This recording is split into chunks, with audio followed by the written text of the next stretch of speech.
Ito ang sekreto kaya napakasarap ng barbecue ko. Kaya for today's episode, magluluto ako ng napakasolid na pork barbecue. Kaya tara, samahan niyo ko mga kasolid.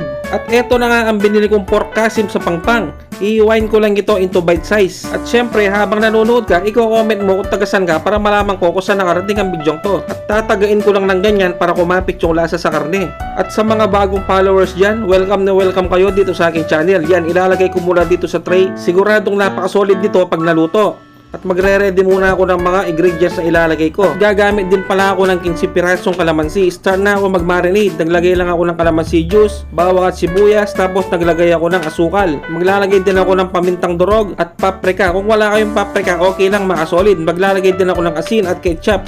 Tansya-tansya lang to mga kasolid at maglalagay na rin ako ng toyo. Wala akong eksaktong measurement dito at ito na ang sekreto ko para mapasarap ang barbecue. Maglalagay ako ng tang orange.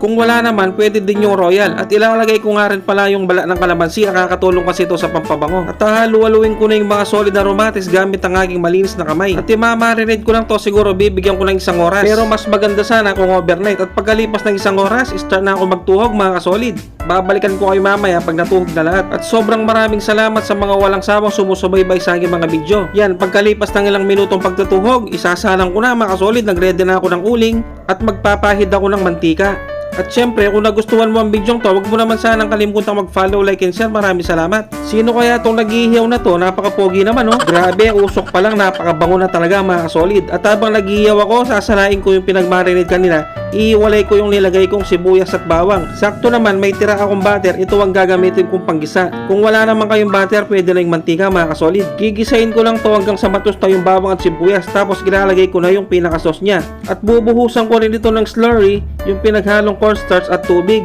para makuha yung tamang lapot. At bago pa tuluyang maluto ang mga barbecue, ipapahid ko na yung ginawa ko sauce mga kasolid. Grabe, sobrang napakasolid ng amoy mga kasolid. At eto na ang aking nilutong pork barbecue. Syempre, titirahin ko na to mga kasolid. Tingnan nyo naman, oh, napakalaki, oh. Isasawsaw mo sa suka na may sibuyas. Kain po tayo. Sus Mariosep, kanyama na po. Grabe talaga yung barbecue na nilagyan ng orange. Napakalasa mga kasolid. Sana gayahin nyo ang reseping to. Di pa ako nakontento.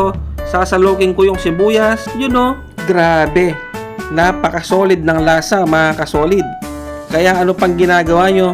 Pupunta na kayo sa palengke, bumili na kayo ng pork kasim at magluto ng pork barbecue. Ito itatry ko yung napakasolid na sauce. Kalasa na po, Diyos ko. Talagang sauce pa lang, ulam na mga kasolid. You know, tingnan nyo naman, oh. Saktong-sakto yung lapot, yung tamis, yung asim. Grabe. Yun lang talaga ang masasabi ko. Siyempre, last bite na lang ako mga kasolid. So off-cam na namin titirahin to. Sobrang maraming salamat sa walang sawang suporta. Ingat po kayong lahat. God bless.